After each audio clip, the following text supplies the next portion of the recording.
A ricetta in Apola di Giulio Pacella, recita Gennaro Sansone. Pigliate una dozzina di raggi di sole, una franca stella gente in tale sta, due pizziche di passione e di ricordo, un pugno di luna piena quando è sera,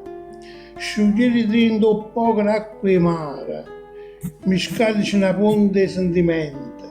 un vaso a pizzichilla e una canzone, una spolverata di rosa e di viola, con titolo come versi un poeta, acconciato e suoni e fantasia, scarfato dall'amore una sirena, guarnito con una striscia arcobalena, facita a riposare e poi servita.